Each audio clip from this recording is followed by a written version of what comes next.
So, good evening, Mike. Can you hear me? Am I audible to you? Can someone confirm whether I'm audible to you? Yes, sir, we can hear you. Great, super. Okay, so I shared the paper with you. Here, actually, this is not a full paper. If you have seen, it's not a full entire paper, but these are some of the areas that I think the examiner can be tested this time. So that's why I selected this set of questions to discuss with you. And most of these questions are areas where students are performing very low. Okay, so when we go to the paper discussions, they say that there are certain areas where students are performing low. So based on that, I thought selecting set of questions. Here you can see there are four questions. So I will teach you and I will help you to successfully do these set of questions at the exam and secure full marks. Okay, so I can see what you are putting in the chat. So in case if you have any doubt, you can put them in the chat. So I'm willing to help you throughout the session and even after that. Okay, you have my number, I guess, in the WhatsApp group, so you can contact me for any doubts that you are having. Okay, my dears. Let's start with question number one. I hope the paper is with you by now. Let's go with question number one, which is from overhead cost. Overhead cost. Okay. So let's read. DPL Private Limited, which is a medium scale manufacturer of hand gloves, has two production departments, manufacturing and packing, and a service department, which is the maintenance. So let's see the requirement. Prepare a statement showing how the overheads are allocated and apportioned to each department. Then you are required to calculate the overhead absorption rate per labor hour for each production department. So there are two requirements, my dears. One, you have to prepare the overhead allocation schedule or the overhead apportionment schedule, and then you need to calculate the overhead absorption rate. Okay, absorption rate. Then you can uh, prepare the answer. Okay, then you can prepare the answer. That's how you need to structure this paper. Okay. Now, if I just recall your memory, on the overhead cost allocation, first of all, we identify these overhead costs, the costs which cannot be directly identified per production unit. Okay, if the cost can be directly identifiable per production unit, then it is a direct cost. So we are identifying these overhead cost as the cost which we cannot directly identify for a production unit. Okay, therefore what we are doing is, first of all, we are pooling these costs. Okay, first of all, we are pooling these costs. After pooling these costs, what we are doing is we are trying to directly allocate. Okay, direct allocation. We are trying to directly allocate certain costs which can be identified directly with the production unit. There are certain overhead costs we can directly identify. Okay, if so, we are directly allocating not to the production unit but to the production department level. Okay, we are directly allocating overhead costs to the department that those are attributable to. Okay, after the direct allocation, this is step one. After the direct allocation, what we are doing is we are apportioning. Okay, we are apportioning cost. Apportionment. Okay, so the costs that were directly identifiable to a production or a service department is first directly allocated. After that, there are certain costs, even those cannot be identified directly to a production or service department. In that type of situation, what we are doing is we are apportioning the cost to the each department using an appropriate basis. Okay. So using an appropriate base. Using an appropriate base. Okay.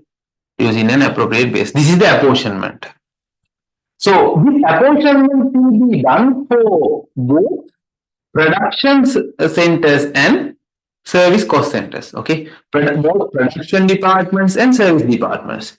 We are apportioning the costs for both production departments and the service departments.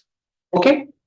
And then what we are going to do is the costs we apportion to the service departments will be reapportioned to the production department. Okay. In case at this stage we allocate any cost to service departments, we have to reallocate those allocated costs to production departments. Okay, reallocation. So for that we are giving the name reapportionment. Okay, we are giving a name reapportionment. Okay, this reapportionment is our fourth step. What we are doing is the absorption. Fourth step is absorption. Fourth step is absorption. Okay, so my dear students, in this costing, we have four steps. What are the four steps? First, we have to identify the cost and allocate the cost directly to the production or service departments or cost centers. And then, as our second step, we need to apportion the cost using an appropriate base to both production departments and the service departments. Then, as our third point, if we have allocated any, if we have apportioned cost to service cost centers or service departments, then we need to reallocate those into the production department. So after doing this reallocation or the reapportionment, there will not be any cost to service departments. After that, finally we are allocating, or else what we can say, we are absorbing the overhead cost which are pooled in these production departments. Okay, why I'm saying production departments? After the reapportionment, there won't be any cost left in the departments. Therefore, there won't be any cost left in the service departments. Therefore, we need to absorb only the cost in. Okay, we need to absorb only the costs in where? Only the cost in production departments. Okay, that's the requirement is. Okay. I hope you got an idea about the process. Questions that I need to give clarifications? Do you have any doubts that I need to give clarifications? No, right? If you have, please ask. I am eagerly waiting to answer. Okay.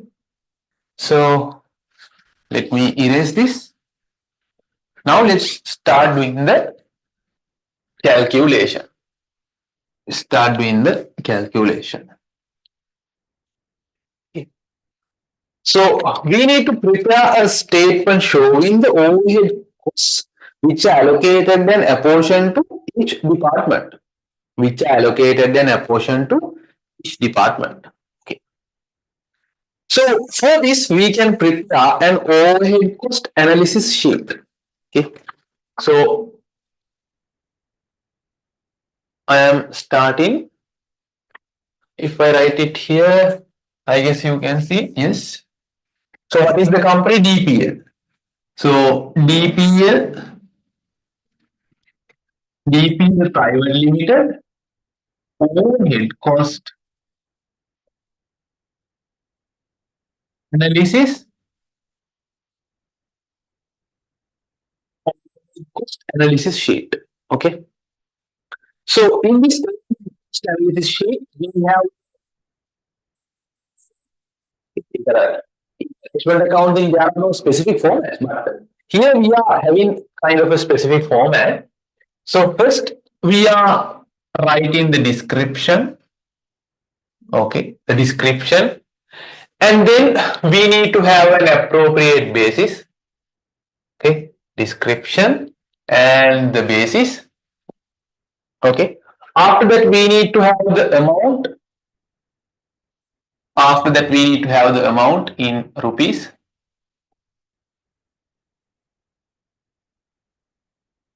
Okay, rupees. And then the production departments. And then the production departments. There are two production departments in this question: manufacturing and packing. So I would write like this: manufacturing and packing. Manufacturing and packaging. And then, so these two are production departments. So you can write it like this: production. And then we have a service department, which is that the maintenance. Maintenance. Okay. This is enough. This is enough. Fine. Now, my dear students, recall your memory on the 4 steps that I told you. Recall your memory on the 4 steps that I told you. What are the 4 steps? What are the 4 steps? Tell me. First of all, we need to identify whether there are any costs that can be directly allocated to production or service cost center. Okay, production or service cost center. Directly දාන්න පුළුවන් එක තියෙනවද? Directly දාන්න පුළුවන් එක තියෙනවද? So just go and check whether there are any costs given. Are the කෙලින්ම cost එක. That's the shortcut that I'm telling, okay? First check whether there are any costs given directly under each department. So in this question, if you go to the question paper, the second table, you can see there are machine hours area, and there are no costs given. There are no costs given.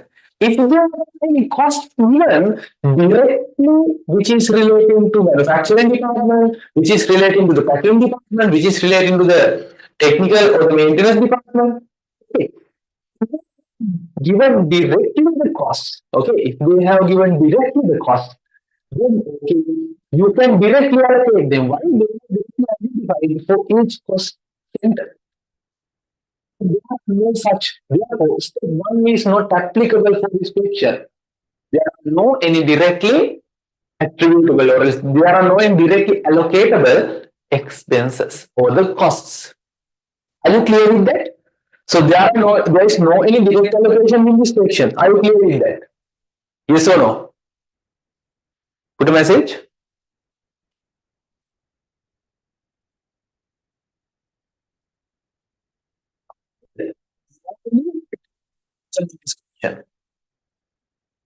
Yes or no?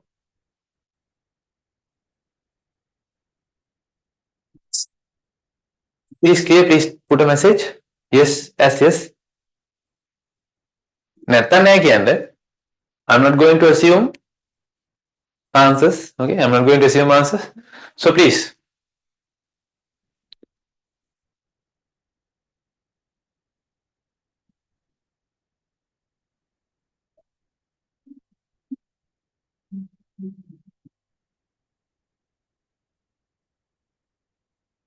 Okay, good. So if the step 1 is not there, we need to go with step number 2. What is the step number 2? That is apportionment. Okay, that is apportionment. Okay, so when we are going to apportion, first of all, which cost that we have? First of all, which cost that we have? We have machine depreciation. First cost. Description: machinery depreciation. And what is the basis, Lamai? What should be the appropriate basis to million? Okay. What should be the most appropriate basis to apportion? That means to divide this machinery depreciation among these departments. What should be the most appropriate basis? Usually, the machinery depreciation depends on what? Machinery depreciation depends on what?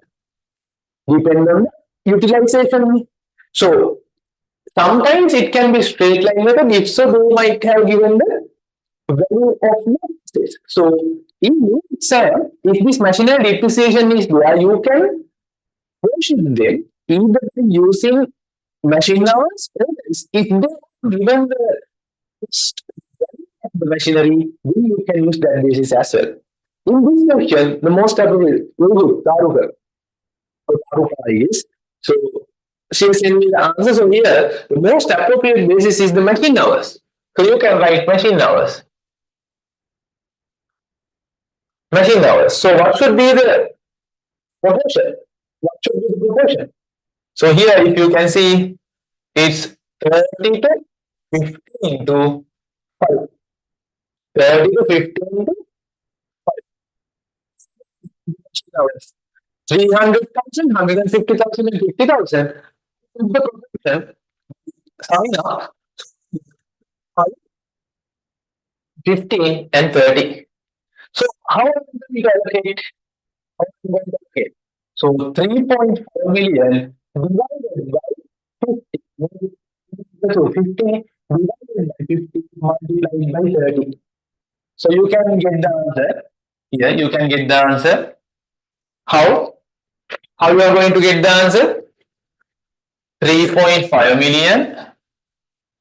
3.5 million divided by 50 multiplied by 30. 30. How much is the answer? How much is the answer? What is? Tell me.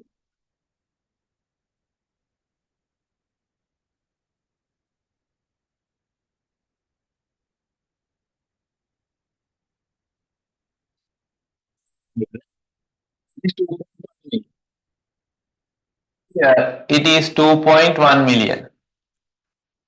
So, packing, you can use the same formula here. 3.5 million divided by 50 into, now it's 15. Now it's 15. So, it would be 1050.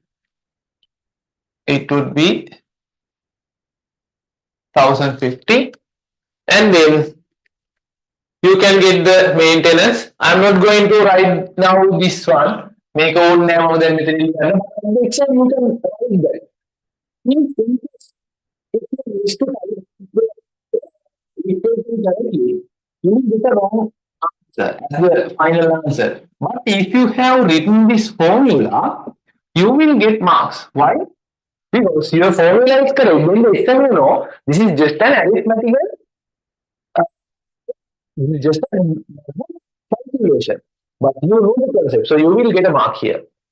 Okay, you will get a mark here. Therefore, better to write the equation. Better to write the equation. So here it's 350,000. Here it's 350,000. 350,000. Okay. Then I have what? Then I have building rent. Building rent. So what is the appropriate basis?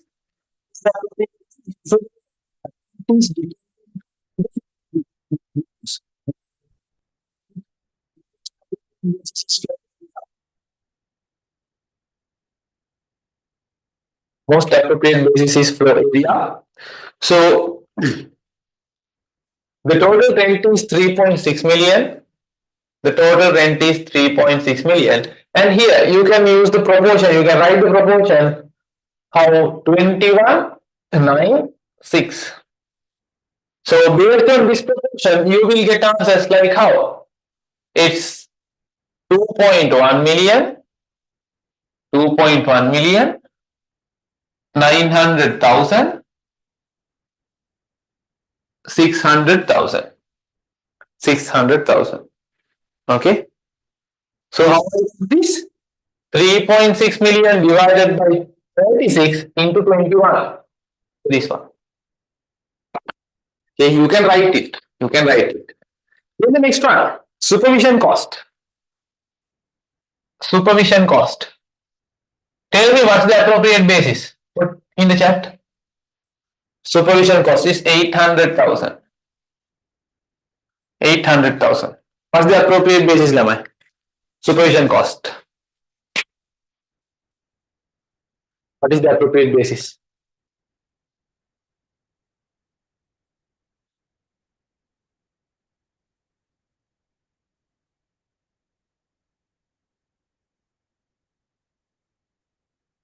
Supervision cost.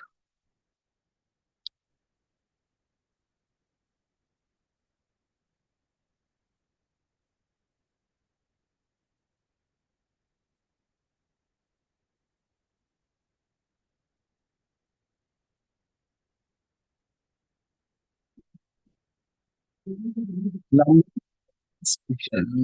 truly Buddha. So, political expense expense you can use under inspection. Supervision.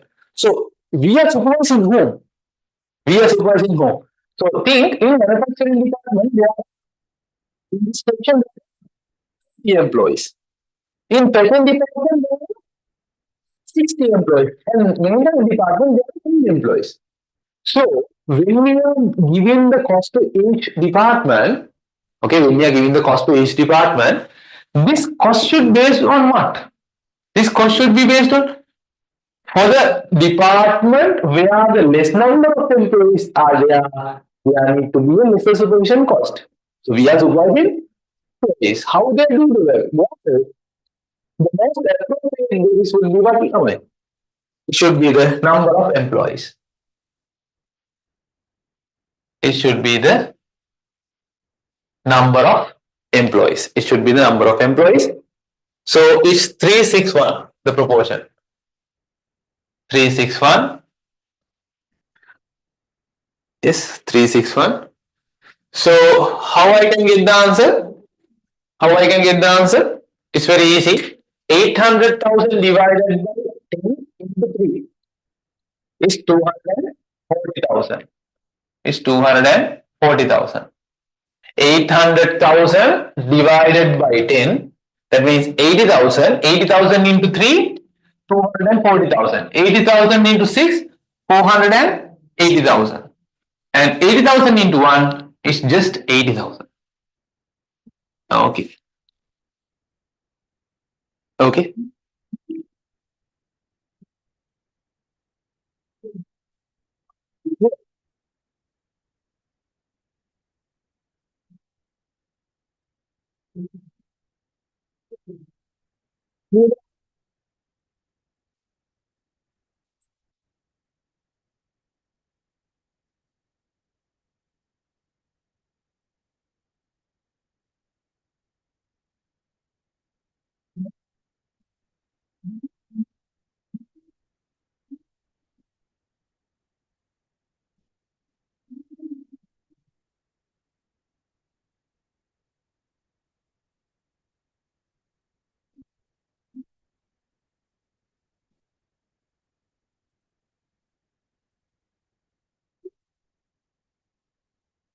Yes or no?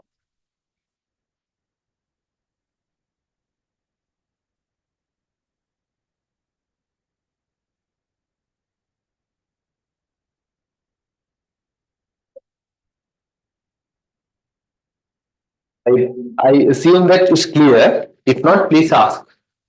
When supervision cost is done, and then what's next? The quality control expenses. So quality control expenses we have in mind. Quality control expenses. So usually quality control expenses will depend on the number of quality inspections, number of quality inspections. So the proportion should be 12 to 8. 12, 8.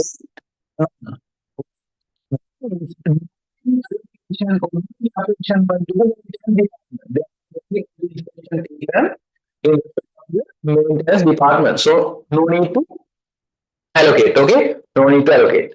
So how much is the total quality control expense? It's 1 million. It's 1 million. And how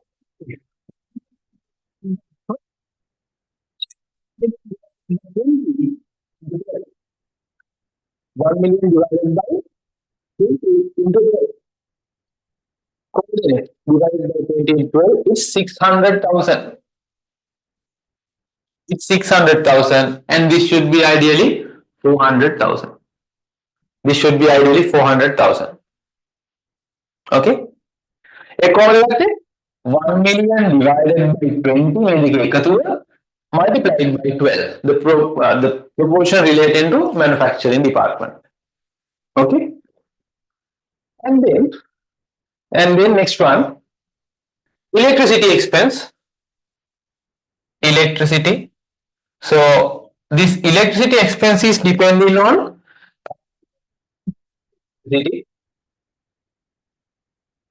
the use of electricity. So proportion should be 10, 10, 6, 2. If you can simplify than this, then do. Okay. If you can simplify than this, then do. No issue. So altogether 16 plus 2, 8. And the electricity is 3.6 million. So how to get the figure for manufacturing? 3.6 million divided by 18, the total multiplied by 10. Okay.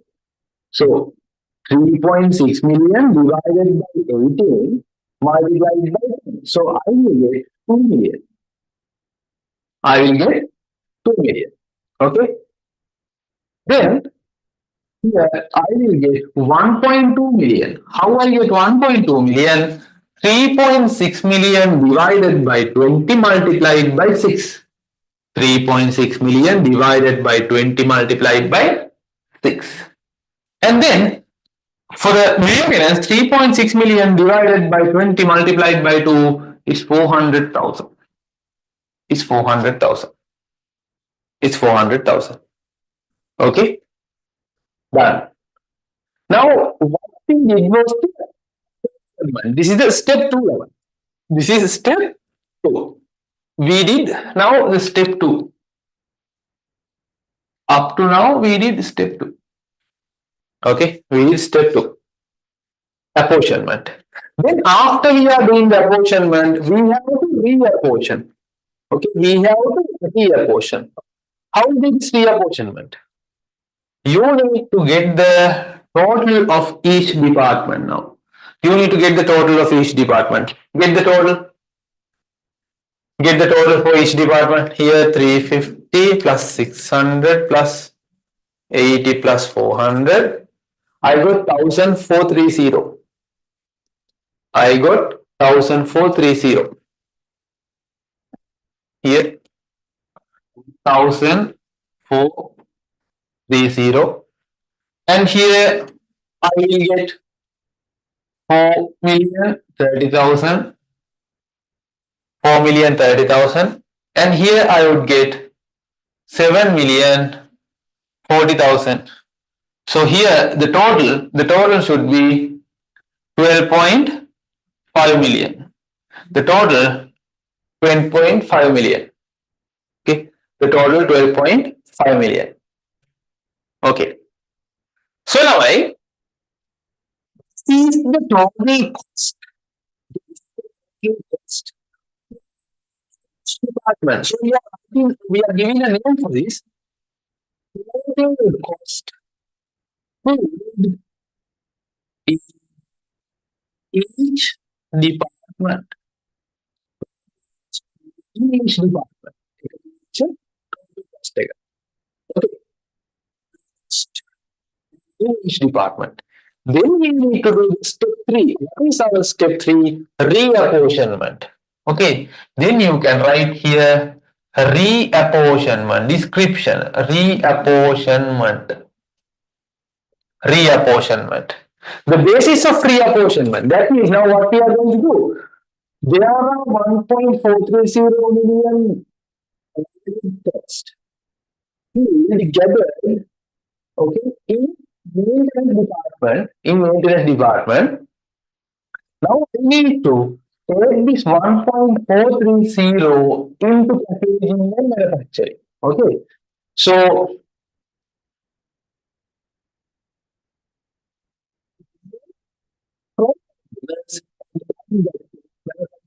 packaging. Maintenance department is giving services to manufacturing and packaging department. That's what the maintenance department is now. So the maintenance department is giving services to packaging and manufacturing departments. What we doing is based on the service utilization, based on how at which ratio the maintenance department has given services to packaging and manufacturing, we need to reallocate what is there in the maintenance department in between manufacturing and packaging. So if you can see in the second table, I have given the apportionment of cost. So it shows the cost,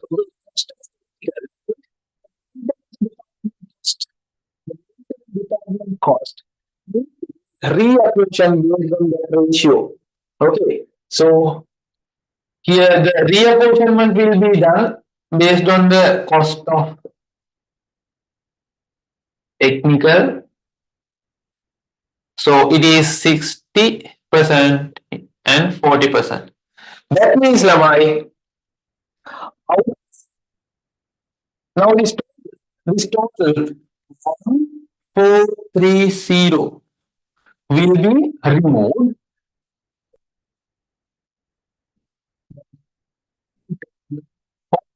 Into packaging. Okay, I will take 40% into packaging and I will take 60% into the manufacturing. So, other amount here again 1430 60% is 858,000. This is 858,000.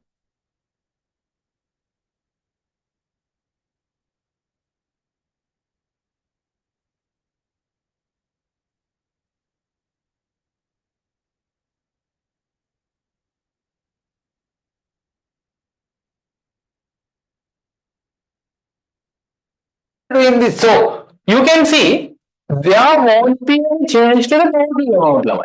There won't be any change to total amount. Why? We just did, we removed from the maintenance department and put that into the manufacturing and packaging. Therefore, no change to the total value. Okay, no change to total value. So I can get the grand total here. I am giving a name for that. I am giving a name for that. The production overhead cost. Overhead cost. Okay. Pooled gathered in production centers to absorb. Okay. So you can take it's 12.5 million, no change to the total value. And here now you can get the new total is 7898 and here it is 4602 and here nothing. So this is step 3. Once we do this step 3, my dears, as I mentioned and explained to you earlier, nothing will be left in the service departments. No left over in the service department. Okay. So no leftover in the service department. This will be shifted to manufacturing and packaging. This will be shifted to manufacturing and packaging. Clear? Fine. So this is the answer for part A. This is the answer for part A. Okay. So if you do this, you can get how many marks? If you do this, you can get at least 7 marks. My prediction is given. I am allocating 7 marks for this. I am allocating 7 marks for this. Okay. 7 marks for this. Make it 7 marks. Okay. And then now let's go for part B. Now let's go for part B. Okay. So what is that the requirement? Tell me. Calculate the overhead absorption rate per direct labor hour for each of the production department. Okay. Overhead absorption rate per direct labor hour for each of the production department. Fine. So we have two production departments. For that we need to calculate the OAR. First of all, the overhead absorption rate for manufacturing. Manufacturing. Okay. How to get the overhead absorption rate? We need to get the cost pooled. Okay, we need to get the cost pooled. So it is 7898. Okay, and then we need to divide it using what? Now the absorption rate need to be calculated per direct labor hour. Again, if this total is 400,000 direct labor hours, if you can see in the question they have mentioned as 100,000. So if this entire amount is for this 100,000 direct labor hours, you need to check how much is per labor hour. Okay, how much is per labor hour? So you can divide. It is how much? Tell me how much? How much is per direct labor hour?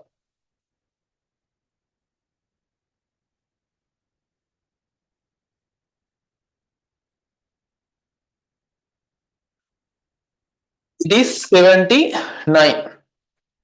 Okay, it's 79 rupees 79. And most importantly, you need to write one thing, Lamai. Most importantly, you need to write one thing, that is here, that is per direct labor hour. Mention that, okay? Per direct labor hour. Mention that you calculated this OAR. It's per direct labor hour. For 1 hour, it's 79. And next, OAR for packing. So the cost is 4,602.33 divided by 200,000 divided by 200,000. So divide and get the answer. 4,602.33 divided by 200,000 is 23 rupees. Is 23 rupees. Here also you need to mention this is per direct labor hour. This is per direct labor hour. Okay, this is per direct labor hour. You need to mention that. You need to mention that. Okay, now we are done with this question. So this is the step 4, my dears. This is the step 4.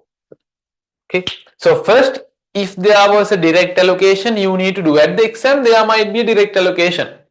If not, then you need to apportion like this. Apportionment. After that, reapportionment of the cost allocated into the maintenance department to manufacturing and packing. After that, what you have to do is calculate the overhead absorption rate based on the given basis. Here they have given the basis as direct labor hour. So you need to calculate per direct labor hour how much is the value. Okay, how much is the cost that we need to allocate. Okay, done. We are done with that question. So please ask if you have any question. Before we move into the next one, please ask if you have any question.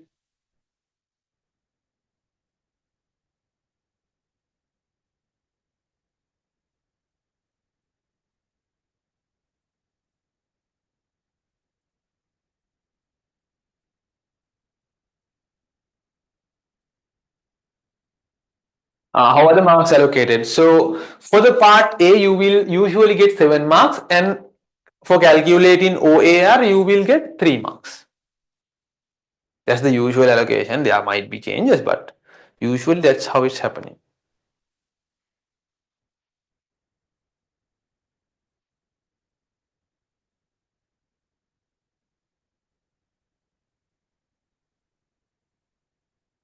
Yes, Now she's asking a question, good question. If we miss anything in the middle, okay, will we get the marks for the correct one? Yes, Lamai. Think now you have missed the value here, okay. Let's say you have incorrectly apportioned the value here. Now, if you incorrectly apportion, it will make an impact here, here, and the absorption as well. But don't worry, even though you missed the correct answer in this point, your marks will be deducted only for this part. Okay? Your marks will be deducted only for that part, only for the wrong part. For the once you did correctly, you will get awarded with marks. Are you clear? For the ones you did correctly, you will get marks.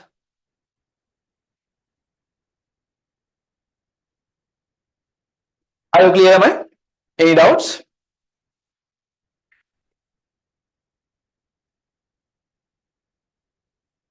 Yes. Yes.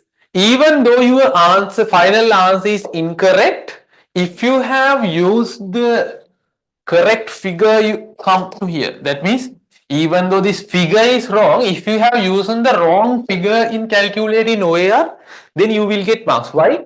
This figure got wrong because of the arithmetic issue you had in the middle. No?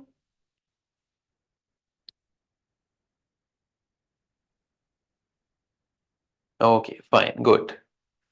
Her doubts are cleared.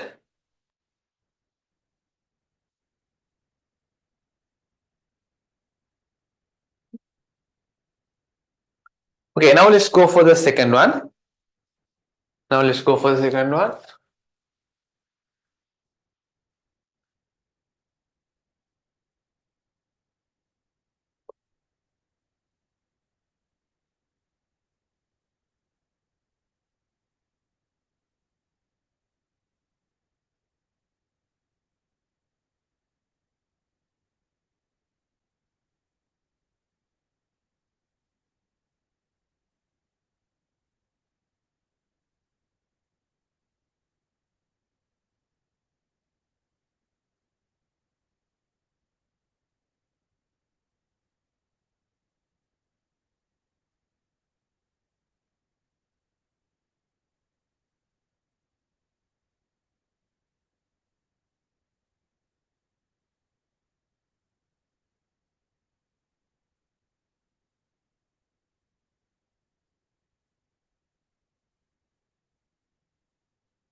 Okay, let's go for question number 2. This is on profit reconciliation statement. If you can remember, am I? We had a topic called integrated reporting. Okay, or else integrated accounting. Okay, integrated accounting. This is on that. This is on that. Let's read the question. Tharu Sweets Private Limited, which is a company engaged in manufacturing sweet items, uses non-integrated accounting system. If the system is non-integrated, that means they are using a separate ledger for the financial accounts and they are using a separate ledger for the manufacturing accounts. Okay, for the manufacturing cost, they are maintaining a separate ledger. For the financial accounts, they are maintaining a separate ledger. That's what called non-integrated accounts. If the accounting system is integrated, that means they are maintaining only just one single ledger for both financial and management. Okay, that's the difference. That's the difference. So, what's the requirement? The profit shown in the financial accounts for the year ended 31st December 2023 was 260,500, while a profit of blank was recorded as per cost accounts. Okay, so as per the cost account, profit is not given. You have given the profit as per the financial accounts. Now you are required to calculate. Let's read the requirement. Required to calculate. Sorry, required to Prepare a profit reconciliation statement between financial accounts and cost accounts and identify the profit as per cost accounts. Okay. So you need to get the differences. You need to get the differences. This might be tested. Okay. So Taro Swiss Private Limited.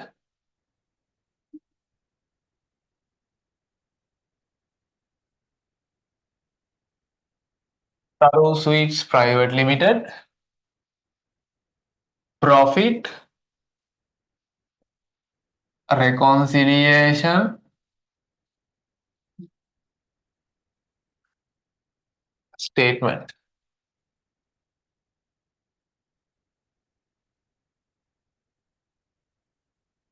Okay.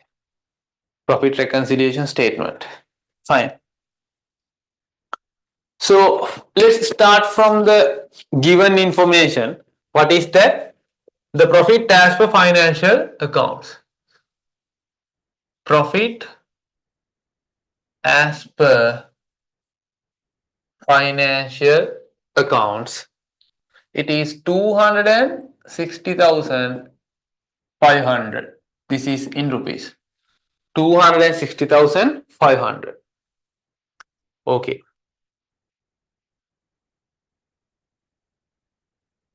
Then now first point, reason for differences are as follows. First one, stock valuation.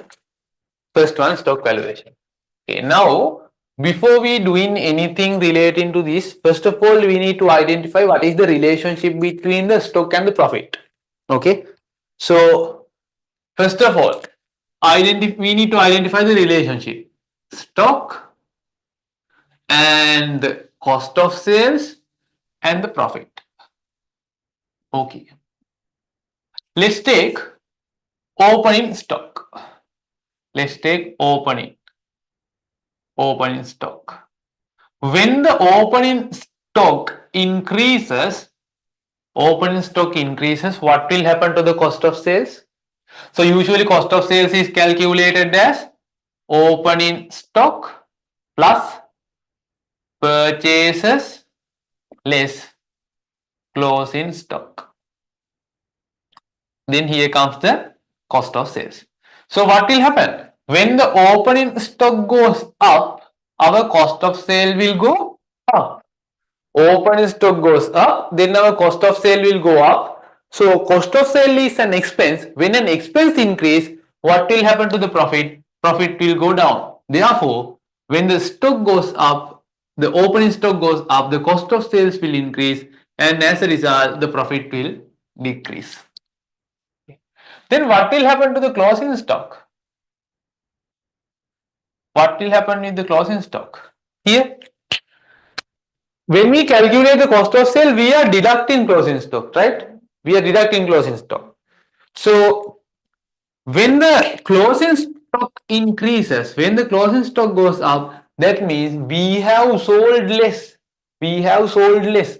That means our cost of sale will reduce. Okay. So closing stock increases means our cost of sales will get reduced. Why? We have sold less. So if the cost of sale goes down, then the profit will increase. If the cost of sale go down, then the profit will increase. Are you clear? So if we take it vice versa, now what will happen? When the closing stock, okay, when the closing stock goes down, that means we have sold higher. That means our cost of sale is high. When the cost of sale is high, the profit is low. So it's same for the open stock. When the opening stock is low, here opening stock is low. When the opening stock is low, what will happen to the cost of sales? It will get lowered. We are adding that. So when the open stock is low, our cost of sale will reduce. That means our profit will increase. Our profit will increase. Okay. So this is the relationship, right? Now we need this relationship, my dear students. We need this relationship when we do this profit reconciliation. Okay. Now you are given the stock differences, right? You are given the stock differences. Okay. Now, if you see the stock differences, okay, if you see the stock differences, so as per cost accounts and as per financial accounts, okay. So opening stock. Opening stock as per the cost accounts is 135,500 and as per financial account it is 145,000. Okay. Now take the difference. At the exam you need to take the difference here. How much is the difference? It is just how much? 145,000 less 135,500. It's 9,500. Difference is 9,500. Okay. So when the difference is 9,500, how to put that here? So when you are preparing the profit reconciliation statement, my dears, we are going to add something and we are going to deduct something. Then we can arrive at the profit as per cost accounts. Profit as per cost accounts. How to do that? Now we need to think whether we are going to add or deduct. Now, Lamai, if you can see, since we have taken since we have taken profit as a financial account into the top, okay, check here the opening stock as for financial accounting is higher. Opening stock as for financial accounting is higher. That means here opening stock as per financial accounting is higher in the sense the cost of sale as per financial accounting is higher. Okay, the cost of sale as per financial accounting is higher than the cost of sale as per cost accounts. And as a result, what will happen? The profit, okay, the profit as per financial account is low. Here, profit as per financial accounts is low. මෙතන තියෙන අඩු ගාණ. Think simply. The profit as per financial account is low than the profit as per cost account. That's the simple thing. So this is the low value, this is the higher value. So profit as per financial account is low and the profit as per cost account is higher due to this reason. So I need to tally this low amount with the high amount. To tally a low amount with a high amount, I need to add something. Okay, to tally a low amount with a high amount, I need to add something. Therefore, I am adding opening stock difference. Opening stock difference. How much? It is 9,500. It is 9,500. Opening stock difference, it is 9,500. Okay. Then closing stock. Then let's take closing stock. So let me take it.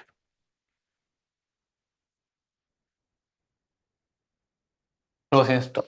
So here closing stock as per cost account, it is 173,600 and financial accounts 174,200. So just take the difference. 174,200 less 173,600.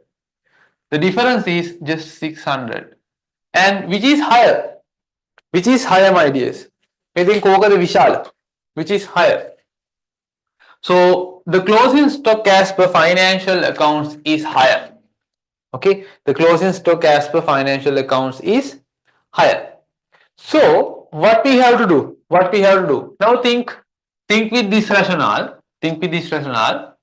So the closing stock as per financial accounts is higher. Here, closing stock is higher. Closing stock as per financial accounting is higher in the sense the cost of sale is low. And cost of sale low means the profit is high. Cost of sale low means the profit is high. Now what has happened? The profit as per financial accounts is higher and the profit as per cost accounts is lower. So profit as per financial account is higher and the profit as per cost account is lower. Now if we think like this, to reconcile, okay, to reconcile I need to what? To tally something which is higher with a lower amount, I need to deduct that. I need to deduct that. Okay. So that is how we need to do.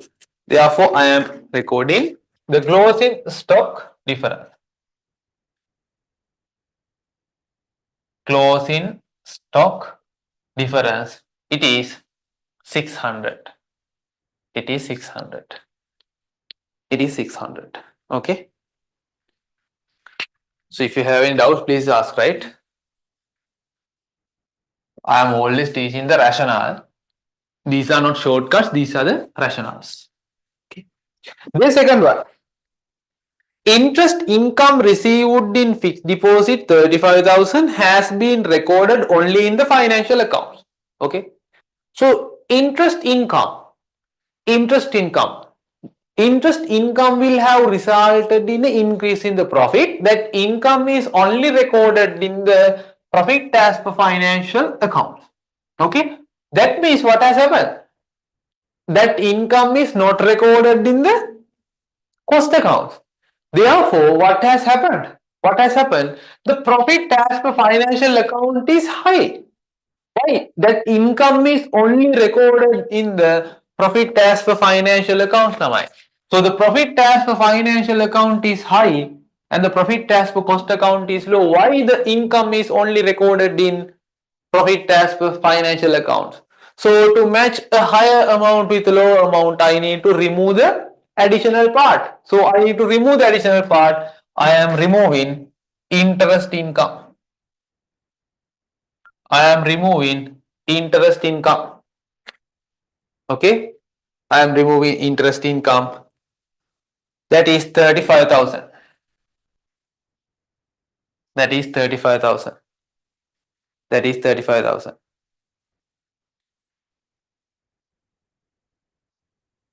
Okay. That is 35,000.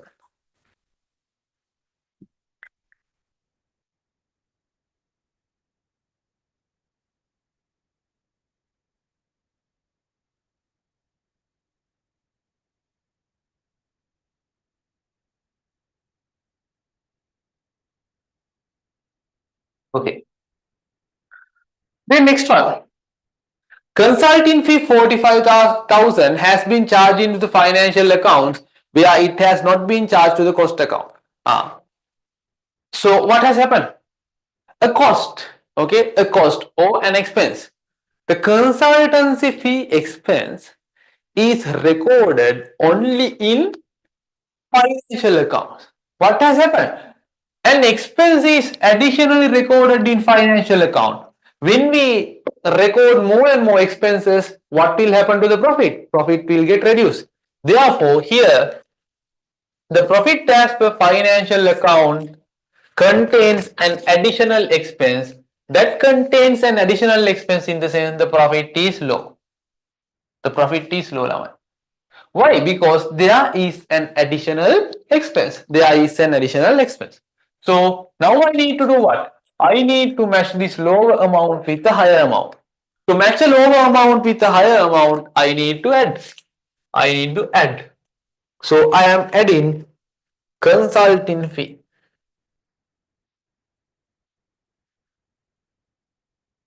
I am adding consulting fee. It's 45,000. It is 45,000. Okay. Then next one. Next one. Overhead cost as per financial accounts was 550,000 and it was 545,000 as per financial accounts. Okay. As per cost accounts, the overhead cost is 555,000. As per financial accounts, it is just 545,000. It is just 545,000. That means if you see as per the financial accounts, the overhead cost is low, Lamai. When the cost is low as per the financial accounts, what is the impact on profit? Cost is lesser in the sense the profit is higher. So since the cost is lower in the financial accounts, that means the profit is higher. Okay, that means the profit is higher. So the profit as per financial accounts is higher and the profit as per the cost accounts is lower. Okay, why was the reason? Because in the financial accounts, they have recorded the low or less cost. Low or less cost. So, what has happened? How much is the difference? Here the difference is 10,000. So, by this 10,000, the profit as per financial accounting is high. So, I need to remove this 10,000 from that. So, I am removing the overhead cost 10,000. Why? Due to this less cost recorded in the financial account, the profit is high there. The profit is high there. Okay, fine. Then next one, the depreciation charge. The depreciation charge as per cost account was 265,000. Depreciation charge dep as per cost accounts was 265,000 and it was 310,000 as per the financial accounts. That means if you see here, Lamai, if you see the depreciation expense as per the financial accounts is higher. The depreciation expense as per the financial accounts is higher. Okay, higher by how much? 310,000 less 265,000 is 45,000. It's 45,000. So now depreciation expense as per financial accounts is high. Higher the expense, lower the profit. Higher the expense, lower the profit. Therefore, the profit as per financial accounts is low and the profit as per cost accounts will be higher than that. So to match a lower value with a higher value, I need to add something. So I am adding the depreciation. 45,000. I am adding the depreciation 45,000. And again, another thing, audit fee 75,000 has been charged only in financial accounts. Audit fee expense is charged only in here. Audit fee expense is charged only in here means the profit is low. Why? It's an expense. So when compared to the cost account, there is an additional expense in the financial accounts, that is the audit fee. So by that audit fee, the profit as per financial accounts will be lower. So I have to remove that 75,000 here. What is that? The audit fee. Okay. Now we are done with the reconciliation. So how to do? How to finalize this reconciliation? You have to add this 3 and you have to deduct this 4. Okay. Add those 3. Here 99,500 and here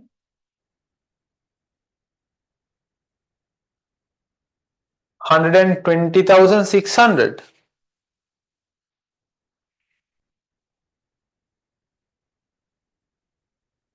Sorry, here I made a mistake, right? Here I made a mistake, Lamai. The audit fee thing I made a mistake, bro. So in the audit fee thing, what is happening? I explained to you correctly. Oh, I missed it. So audit fee here, audit fee is recorded only in profit as per financial accounts. That means the profit is low. Yes, here profit is low. To match a lower value with a higher value, I need to add something, right? To match a lower value with a higher value, I need to add something. So I made a mistake here. We need to add audit fee. I need to add the audit fee. How much? It's 75,000. 75,000. Now take the value. Now take the value. So here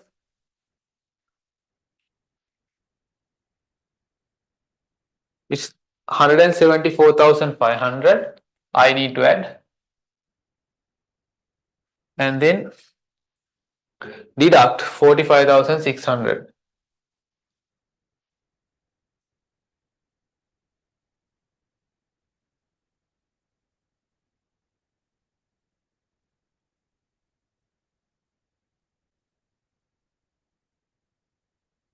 Yes, here it is 10, 35.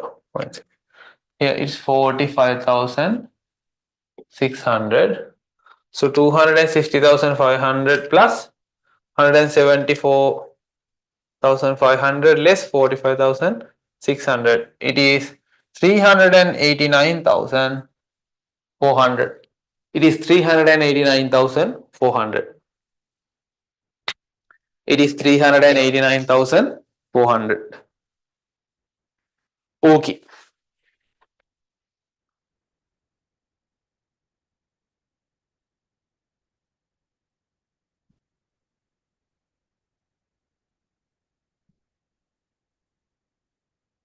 Done. Yes. I explained it correctly, but wrote analyst, right? That's what I made a mistake.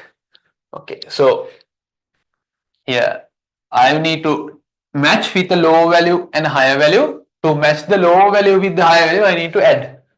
I explained it but wrote here. That's my fault. Okay, done. Question number 2 is done. Any questions? Please ask if you have any questions. Is it clear? Did you get the understanding of this? The rationale?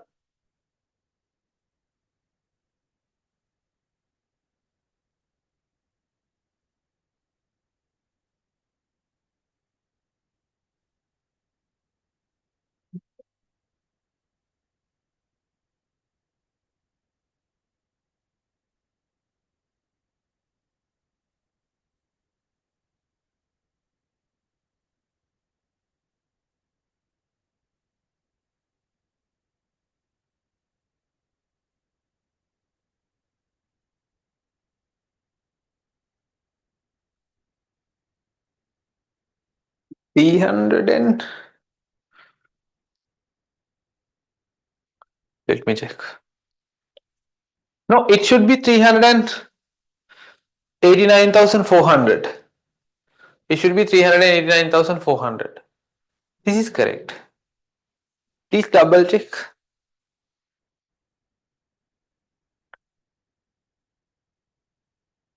Yes, please put in the chat the amount you get.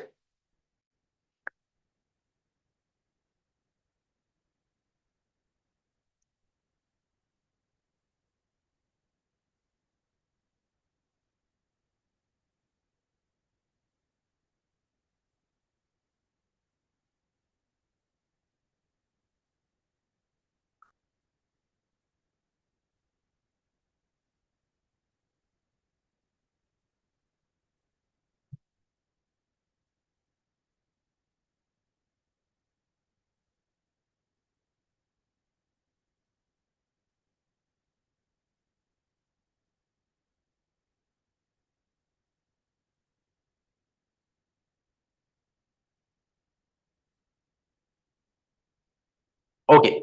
Yes. Now it's fine, right? Good. So that's all.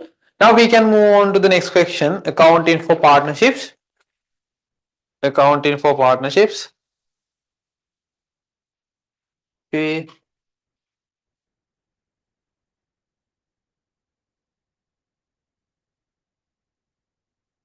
Okay, another question. One student is asking, Nuha is asking, for example, director fees of 50,000 has charged only in financial accounts.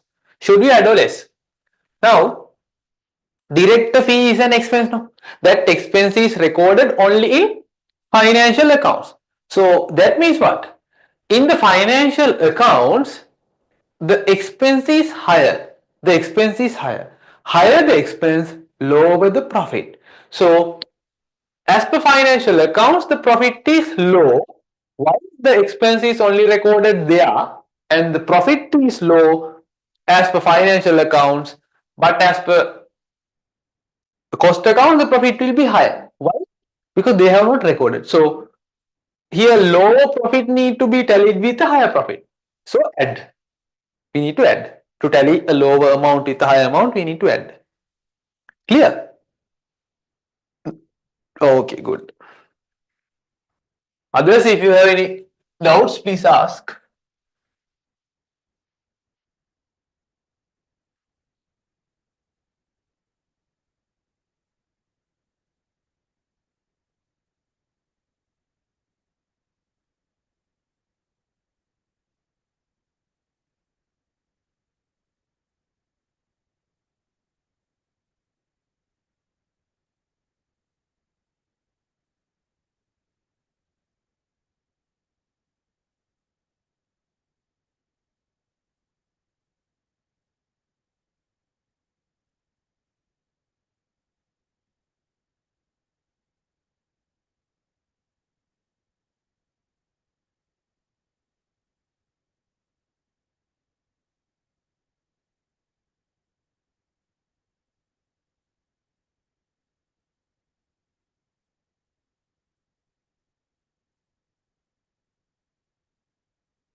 Okay. Next question. Question number 3.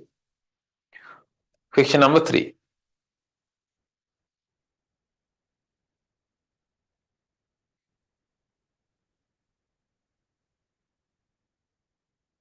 What is that?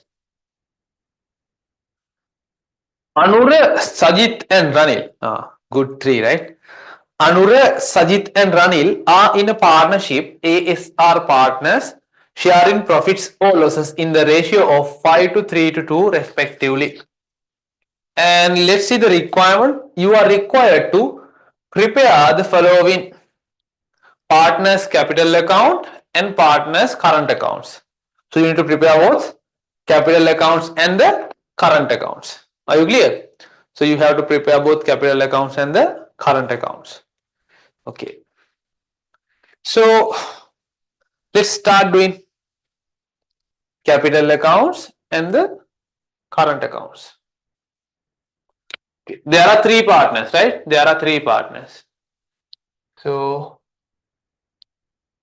capital accounts. Capital accounts.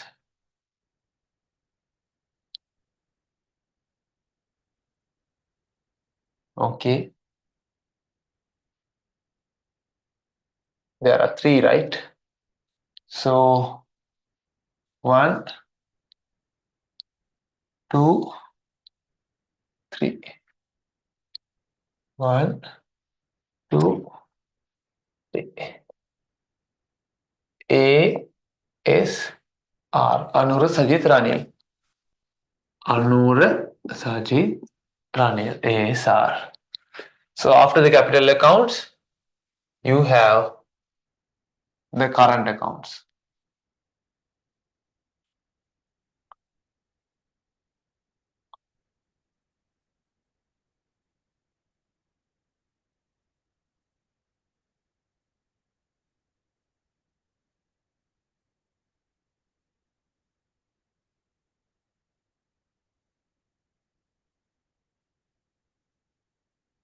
Okay. So these are what? The current accounts. Current accounts. Okay. First, what we can do? What is the first information? The partnership agreement provides the following: interest on capital 10% per annum on the opening capital account balances. Then Sajit is entitled to receive a monthly salary. Okay. Then following balances were extracted from the trial balance of the partnership as at 31st December 2023. Okay. So 31st December 2023, the trial balance say what? Capital accounts as at 1st January 2022. That means, sorry, it should be 1st January 2023, right? It should be 1st January 2023. That means the current year. Please mark it correctly. It should be 1st January 2023. Okay. So the figures are in thousands. So we can do this question in thousands. Rupees thousands.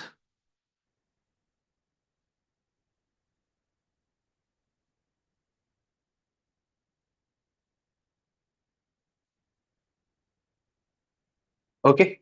So we can put the opening balances, capital account opening balances. Let's put Anura, Sajit and Ranil. Okay. Capital accounts. All are credit balances in credit side. So 1st January 2023 opening balances, or else you can write BBF, balance brought forward, whatever. It's 6,000, 4,500 and 3,000. 6,000, 4,500 and 3,000. And then we have current account balances. So 1st January 2023 opening balances. Anura have a credit balance of 1,100, but Sajit have a debit balance. So here I am writing for Sajit a debit balance 850, 1st January 2023, a debit balance. So Ranil have a credit balance 600. Ranil have a credit balance of 600. Okay, done. Opening balance is done. And then drawings, you can directly record that drawings. No need for a workout, right? So drawings, we are usually, when the partners draw money from the bank or cash, so they will record it in a separate drawings account during the year, and at the end, at the year end, when the financial statements are prepared, the drawings account balance will be taken into the current account. So the drawings account will be credited and the current account will be debited. Why? Because of the drawings, the equity goes down. The equity goes down. Okay. Therefore, you can put the drawings here. Drawings means not chitra, right? These are withdrawals, drawings. 1,200 drawn by Anurag, then Sajit 800, Ranil 350. Okay, done. Okay, then the net profit is given. So you know the profit appropriation need to be done. So I am taking work in number 1, profit appropriation. For a partnership, the profit appropriation need to be done. For a partnership, the profit appropriation need to be done. So the net profit, we have 5,500. Net profit, we have 5,500. Okay, fine. Then next one. The important thing. Let's read. I hope you are with me. Okay, let's read. On 31st December 2023, okay, on 31st December 2023, Ranil decided to retire from the partnership due to his family commitments, and Anur and Sajit agreed to continue the partnership, sharing profits and losses in the ratio of 3:2. Okay, so who decided to leave? Ranil decided to retire. So here, Ranil, you can put a star mark. This is the person who is going to retire. Okay. Even at the exam, you can put a star mark like this. Otherwise, you might miss up the column. Okay, you might miss up the column. So put a star mark there. Okay. Now this is about a retirement. So we need to do the workings. Now when a partner, when a partner is retiring, okay, you need to check whether the current year profit need to be appropriated to him, or else the whether that partner is entitled for current year profit or not. Now think and tell me, this partner is retiring at the year end, right? This partner is retiring at the year end. So do we need to give profit for him or not? Do we need to give his share of profit or not? What do you think? Do we need to give his profit share?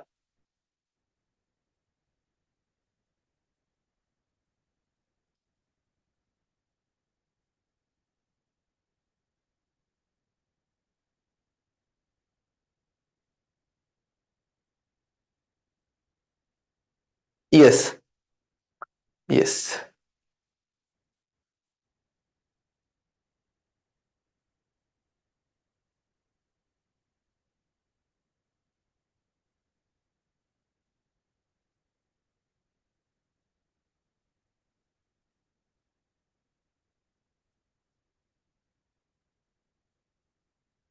Good. So since the partner is retiring at the year end, he is entitled to that profit. But if the partner is retiring at the beginning, then we do not need to give the profit share for him. Why? He is going at the beginning. So no need of giving the profit from the business done without him. Okay. Good. So now what we can do? When the partner is retiring, we need to follow a set of steps, right? Here, since he is retiring at the end, first of all, we need to do the profit apportionment. So we need to do the profit apportionment. After that, once the profit apportionment is done, we need to transfer the current account balance of the retiring partner to the capital account. And then we need to record whatever the payment that we are making for that particular partner who is retiring. And in case if there is a balance, okay, in case if there is a balance, we need to put that balance as a loan. We need to put that balance as a loan. Okay. So now let's follow those steps. First of all, we need to do the profit appropriation. So when we are appropriating the profits, okay, when we are appropriating the profits, what are the modes? What are the modes that they are having? So interest on capital, we have interest on capital, right? So interest on capital. Interest on capital. How to get that? How to get that? Interest on capital, 10% per annum on the opening balances. So 10% per annum on the opening balances. They are entitled. That means we need to credit the interest on capital to that particular partner. Why they are entitled for? Therefore, I am crediting interest on capital. Interest on capital. 6,000 into 10%, 600. 4,500 into 10%, 450. 3,000 into 10%, 300. Okay. So altogether, how much of profit we are giving as interest on capital? It's 1,350. So here I would put the total 1,350. Out of the profit 5,500, I am giving 1,350. The total of this, I am giving 1,350 as what? As interest on capital. Okay. Then what else the partnership agreement say? The Sajit is entitled to receive a monthly salary of 50. Sajit is entitled for partner salary. Partner salary 50 per month, but this is for an year. 50 into 12, it is 600. 50 into 12, it is 600. 50 into 12. So I am giving partner salary. I am giving partner salary 600. Okay, so out of 5,500 profit, I gave 1,350 as interest on capital, and then I gave 600 as partner salary. How much remaining? How much remaining? 5,500 less 1,350 less 600. It is 3,550. 3,550. Okay. Now what I have to do is I have to share this profit among all three. So what is the profit sharing ratio? ASR. A is 5, S 3, R 2. So 3550 divided by 10 into 5, 3550 divided by 10 into 3, here 3550 divided by 10 into 2. Okay. 3550 divided by 10 into 5, 1775 share of profit, or is profit share. Profit share.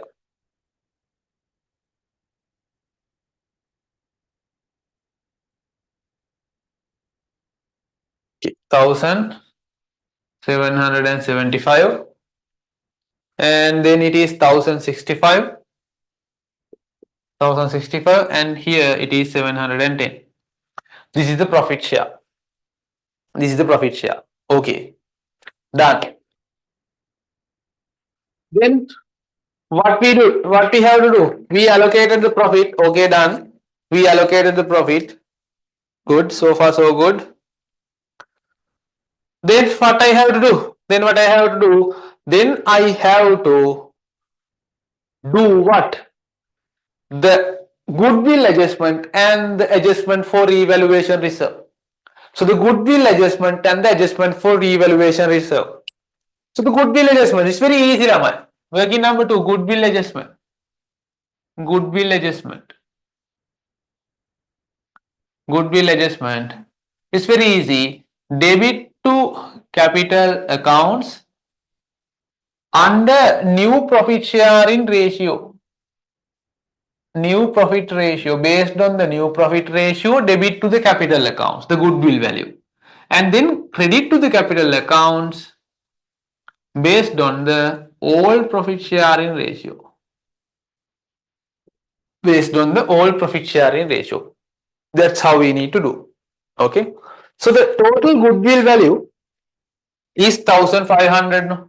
The total goodwill value is 1500 in rupees thousands. Okay.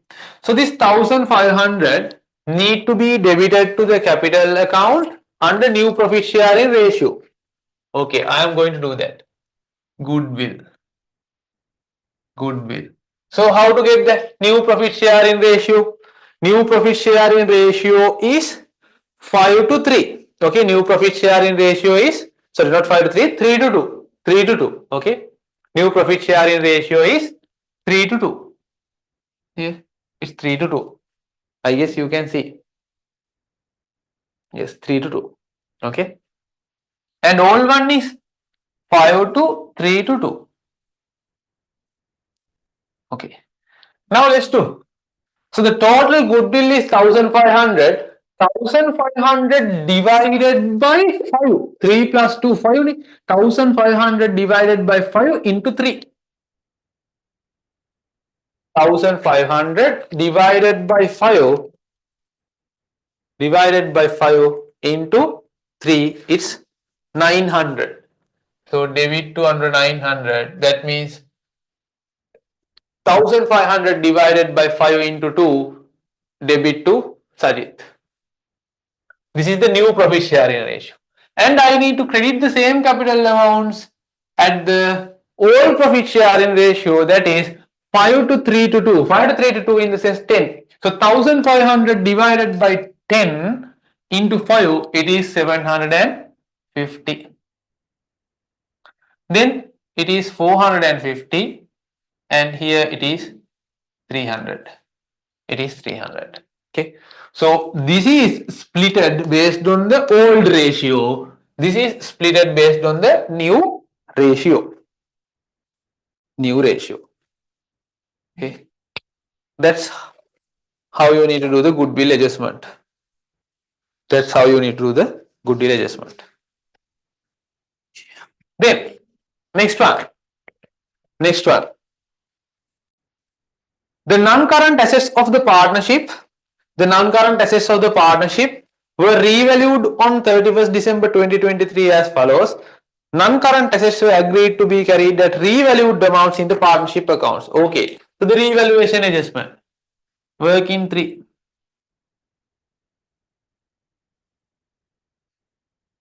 Revaluation adjustment. Revaluation adjustment. Okay.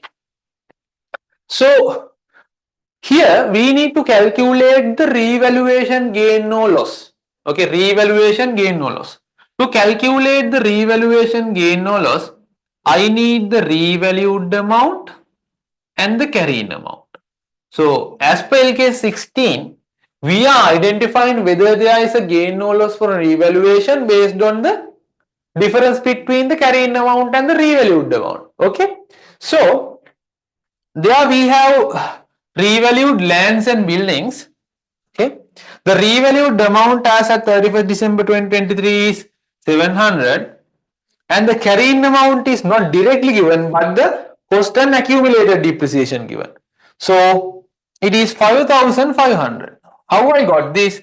8,000 less 2,500. Why the carrying amount is the cost less accumulated depreciation as per LK 16. Okay, cost less accumulated depreciation. Then for motor vehicles,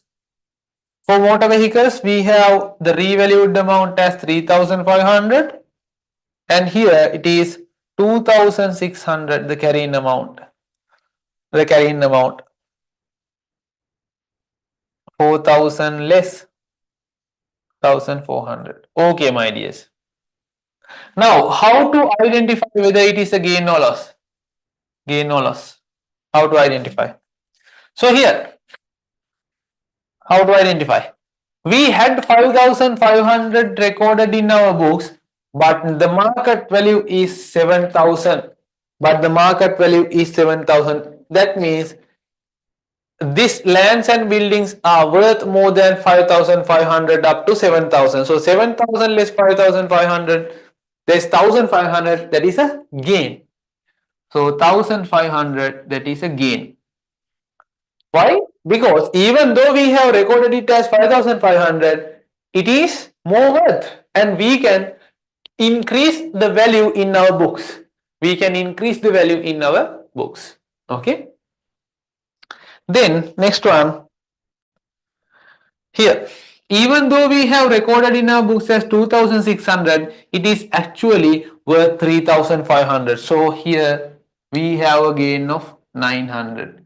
Now altogether we have a total gain of 2,400. Now my dear students, very simple, what you have to do is you have to split or you have to give this 2,400 gain among the partners based on the old profit ratio.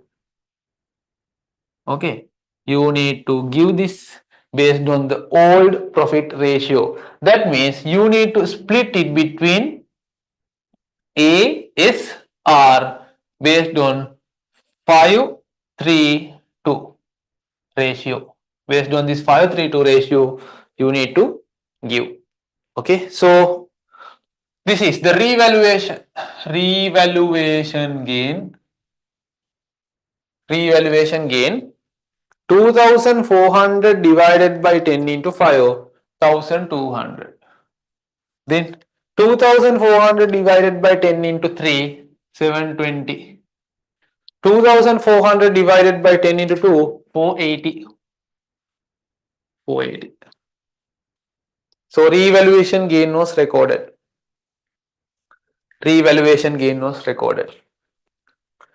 Now done. We did the goodwill adjustment, we did the revaluation adjustment.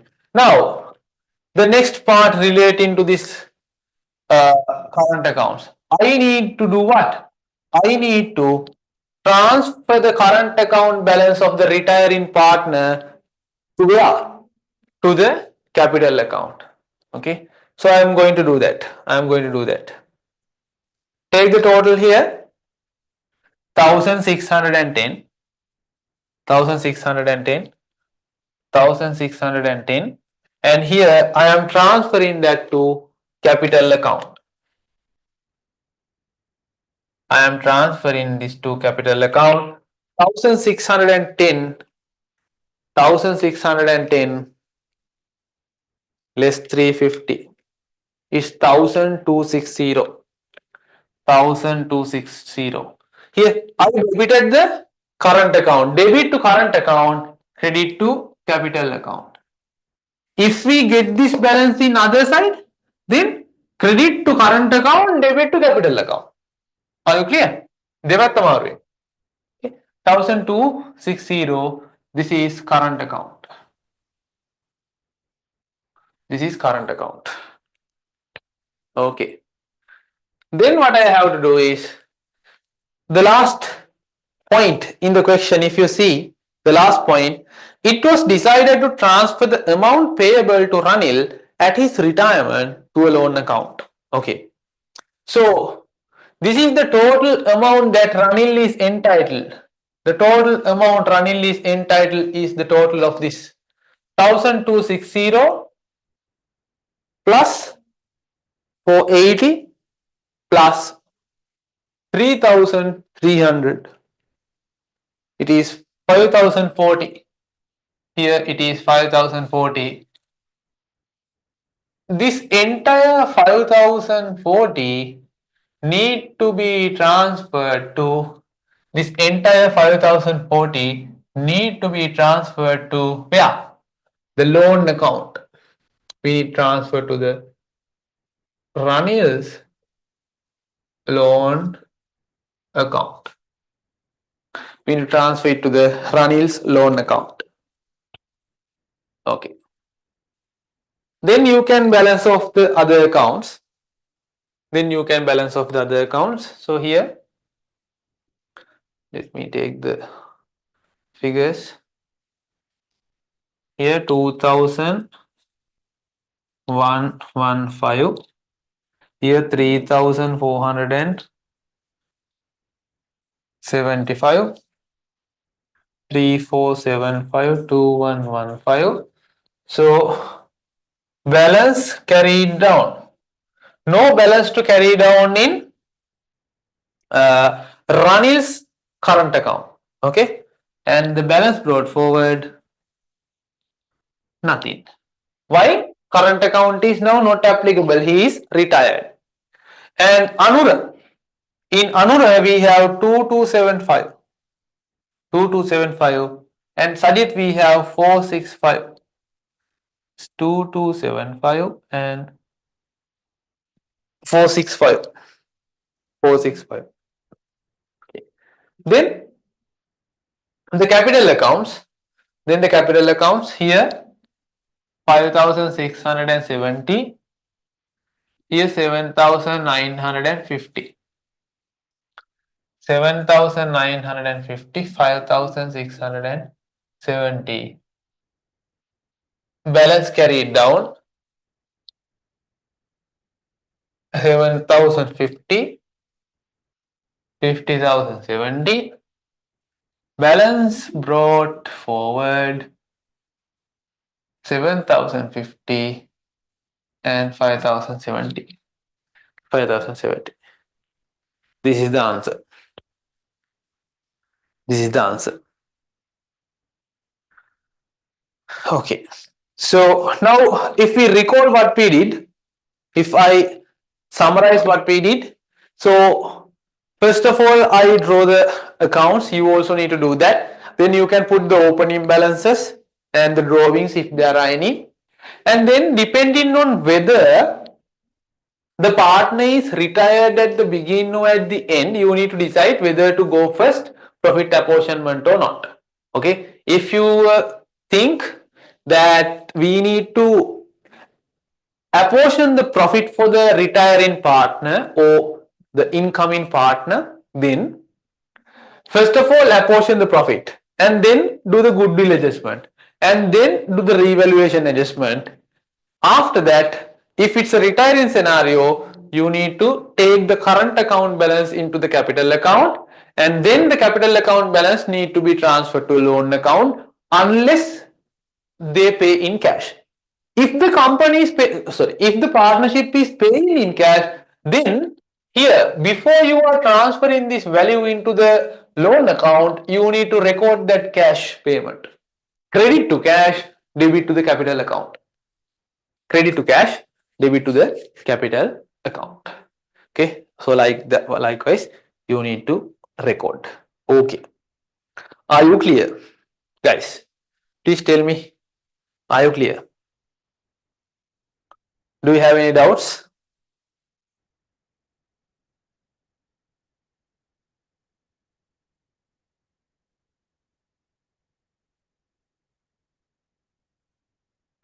Do you have any doubts? Okay, good. Got it.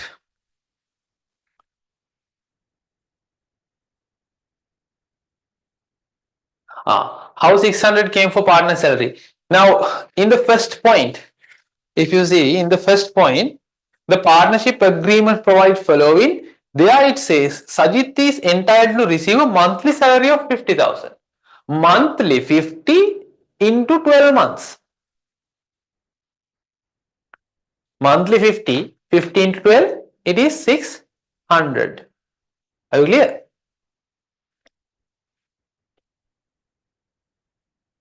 Okay, good.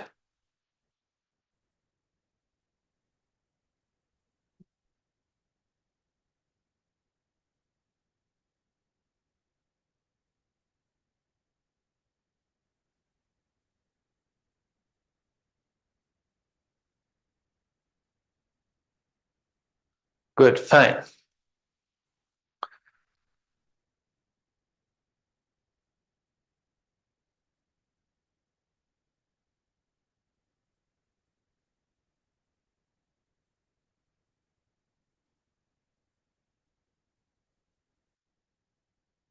Okay. Now let's go for the last question. Now let's go for the last question. After that, we can wind up.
Last question. Let's read.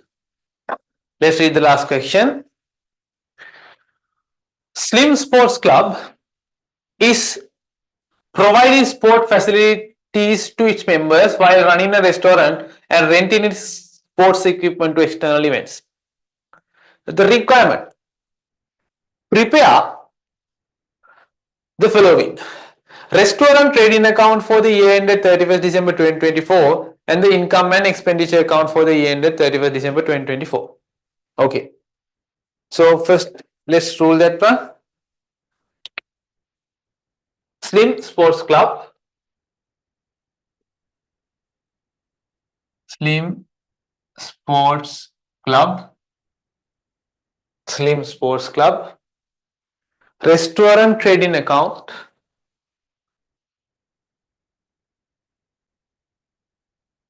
Restaurant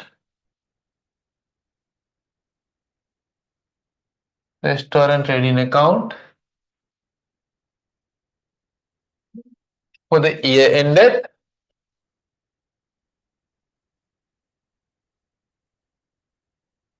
31st December 2024.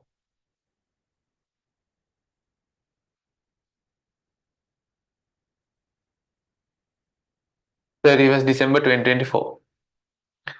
And again,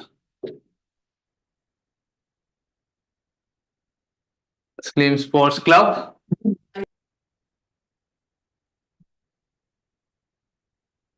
Income and expenditure account.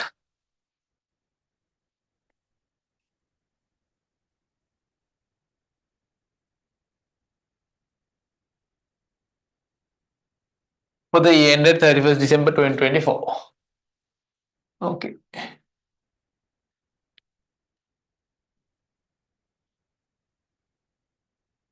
Here we go. Then, so for this type of a question, we would ideally need, okay, we would ideally need what? The membership subscription account, okay.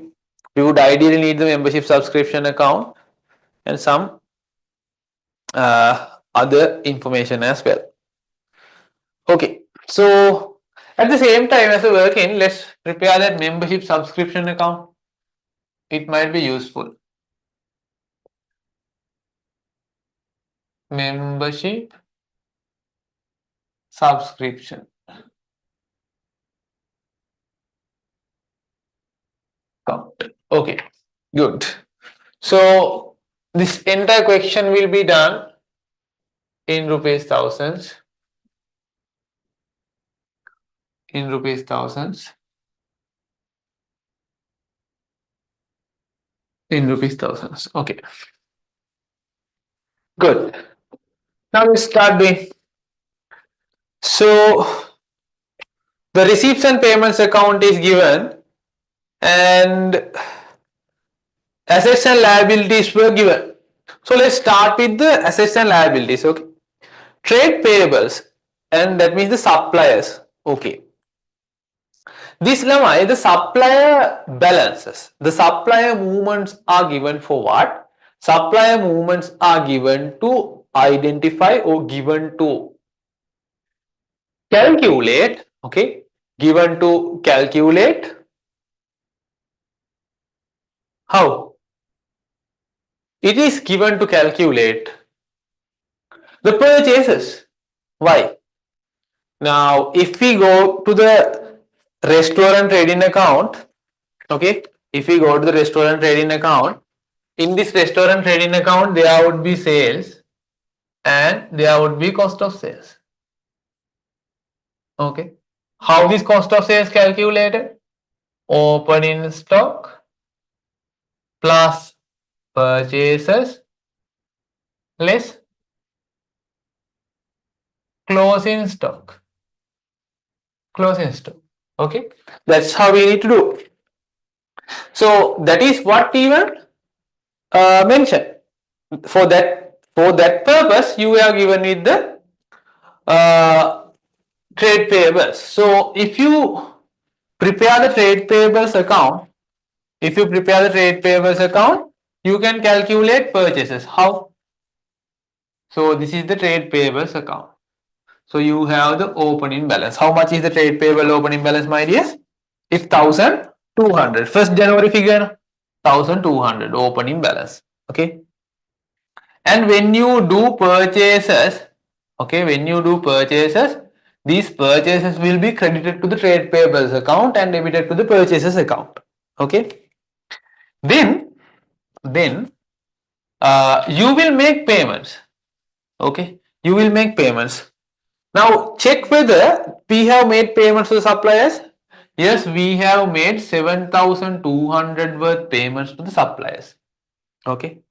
And we had an opening balance, we made some purchases and we paid. After doing all of this stuff, there is a brought forward balance at the year end. How much? It is 1400. So this brought forward balance goes in credit side. Why? This is a liability account. So the brought forward balance will be in credit side while it will be carried down in the debit side. Now if you balance off this account, you will get here 8600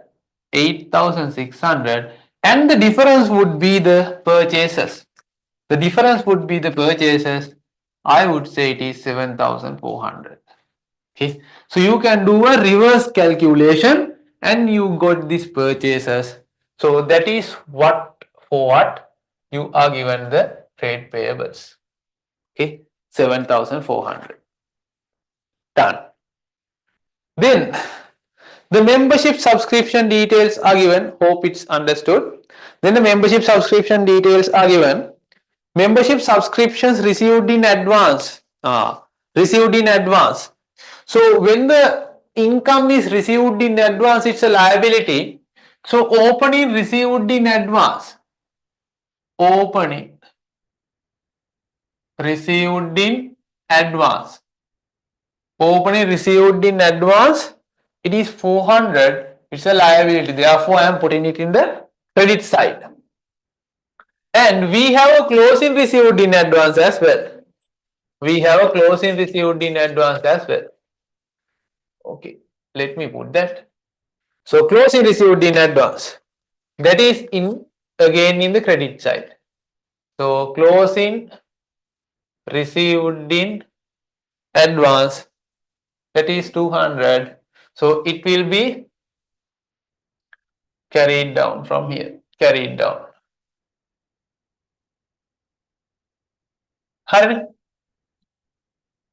Okay, good. Then membership subscriptions in arrears. Membership subscription in arrears means the receivable. So it is 600. Opening receivables. Opening receivables. And then the closing receivables, it is 300. Closing receivable. Okay. So this is the closing receivable. This is a closing receivable. Why? The receivable is an asset for us. Okay. Then my dears, then check the cash receipt. When we receive in cash, we are debiting to the cash account and crediting to the membership subscription account. So cash, how much? So if you go to the receipts and payments account, the receipts and payments account show you 26,300 as the cash receipt.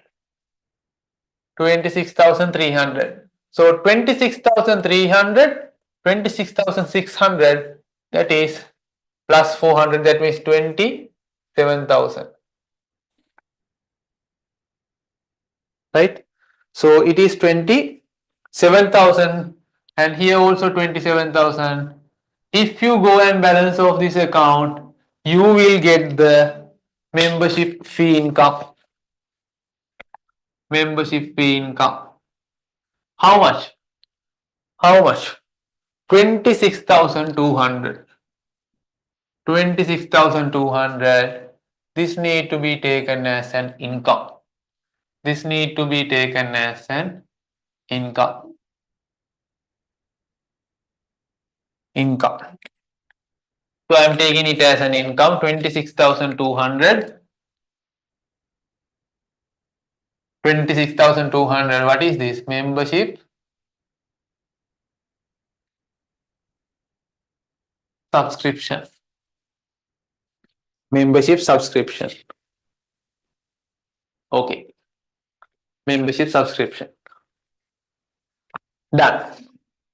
Then you are given the sports equipment balance opening and closing.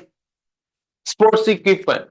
So my dear students, at the year beginning, opening balance, we had 54,000 worth sports equipment. Okay. And during the year, okay, during the year, we have purchased sports equipment. If you can see in the receipts and payments account, there's a cash outflow. Okay, there's a cash outflow. Sports equipment purchases, it is 18,000. 18,000. Okay. And so opening we had 54,000. Then we purchased 18,000. Therefore, by the year end, there need to be 72,000 worth sports equipment. There need to be 72,000 worth sports equipment. But there are only 50,000. The closing balance. there are only 57,000 worth sports equipment. So why the sports equipment balance has been reduced? Why the sports equipment balance has been reduced? Because of the depreciation. Because of the depreciation. 15,000. So this depreciation can be taken. Now at the exam, if you are given the PPE value in carrying amount, then you can calculate the depreciation through that. So I would take depreciation 15,000. I would take the depreciation 15,000. Then, my dears, I have the inventories at cost. Opening inventory here 3,200. Closing inventory 2,600. Now I can directly calculate the cost of sale and get the gross profit. Okay. Then accrued expenses I have. This is given to calculate the. This is given to calculate the what? This is given to calculate the total expense. Total expense. At the year beginning, here, at the year beginning, sorry, at the year beginning, we had a payable of 500. We had an accrued expense of 500. Sorry. How much we have paid for the expenses? How much we have paid for the expenses? As the sundry expenses? As the sundry expenses, how much we have paid? So we have paid 5,000. We have paid 5,100 as the sundry expenses. Now, out of this 5,100, there is a liability, there is an opening accrued expense need to be first settled. Okay, what is that? So the opening accrued balance is 500. So out of this paid 5,100, the 500 is not for current year but for the last year, and there is a unpaid amount which is relating to the current year, that is the closing accrued expense, which is 800. So the expenses or the sundry expenses would be ideally 5,400 as per the accrual concept. So why we have paid 5,100, out of that 500 is not for our year but for the prior year, but again I have another 800 which is not paid but is a part of the current year expense. So it's 5,400. I am taking that sundry expenses. I am taking that sundry expenses 5,400. Sundry expenses 5,400. Okay, good. Then what is the requirement?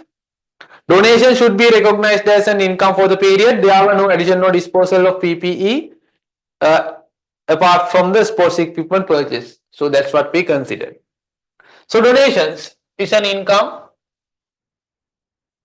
Donations 7,500. Rent income. Rent income 8,200. Subscription we considered. Sale of restaurant, it's coming to the restaurant trading account 14,700. Then in the payment side, payments to suppliers considered. Other expenses of the restaurant here. Other expenses of the restaurant 1,200. 1,200. Then secretarial expenses, it is not coming under the, it's not coming under the sports club but under the income and expenditure. Okay, no, that means not coming under the restaurant. Okay, so here secretarial expenses 600. Then advertising. Oh sorry, I have made a mistake here. I made a mistake here. What's that mistake is? So the accrued expenses are given not for the sundry expenses, but for the stationery printing and advertising, right? So this is wrong. This is wrong. Why the uh, why was the reason? Because the accrued expenses are given. They have mentioned it as stationery printing and advertising. I missed that part.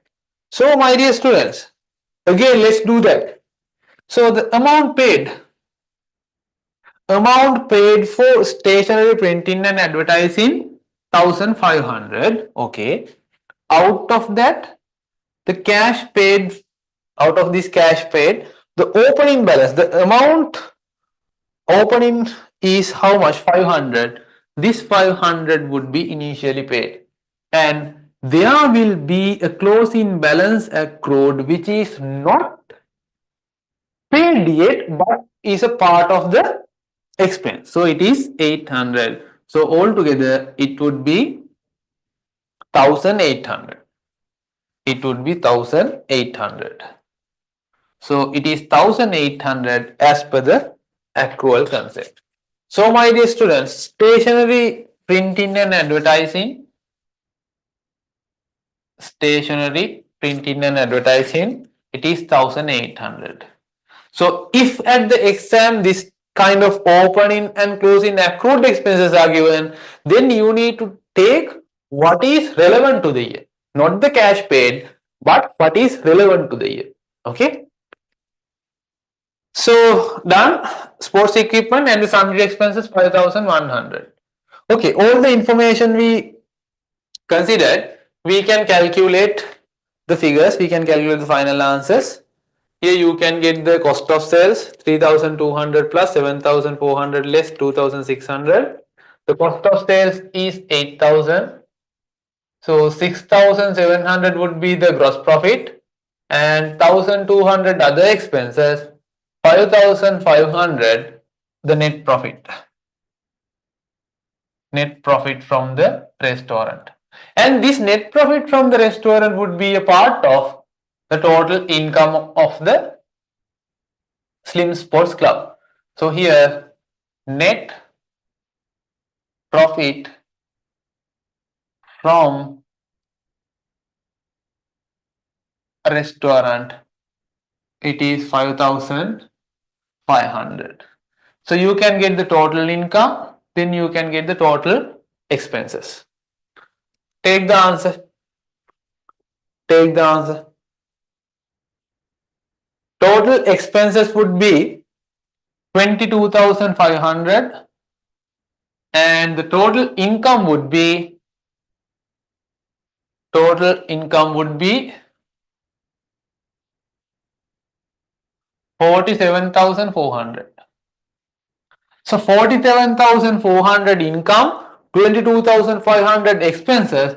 So the net surplus would be 24,900. Here this is not a profit, right? You can't write it as profit. So this is the surplus for the year. This is the surplus for the year. This is surplus for the year. Okay. In this type of a question, my dear students, what I wanted to highlight is you will have to prepare the membership subscription account and then you will have to prepare the trade payables to calculate the purchases, and you need to consider this accrued expenses. Sometimes it can be given as prepaid expenses. If so, you need to be careful and do that correctly. And then the depreciation based on the opening and closing carrying amounts. And then you need to prepare this restaurant, and the restaurant profit will be coming as an income of the club. Income of the club. Okay. So that is how you need to work out. Okay, my dear students, tell me, are you okay with that? So with that, we mark the end. Anyway, please tell me, how was it? Did you get anything? Did you understood what we discussed? Okay, good. Thank you, Fatima. How about the others? Is it good or But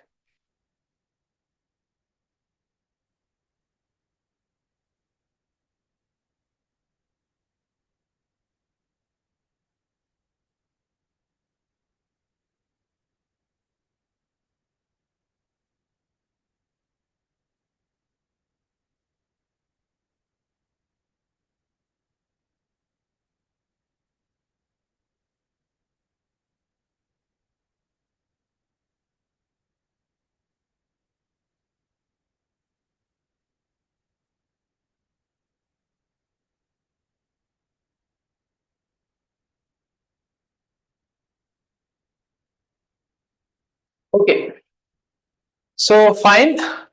I believe that you got something from today's session, and I'm pretty sure if you practice just 5 past papers, then the 6th past paper would be same. So my dear students, my last message for you is practice 5 past papers before you go to the examination. Then the 6th paper would be same as what you have practiced, so you can easily score at the exam.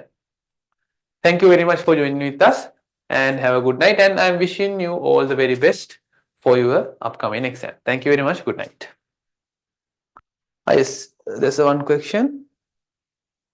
Okay, so if you have any doubts, you can contact me. This is my number, note 77 698 1475. You can contact me through this number. Note 77 698 1475. Okay, so thank you very much. Good night.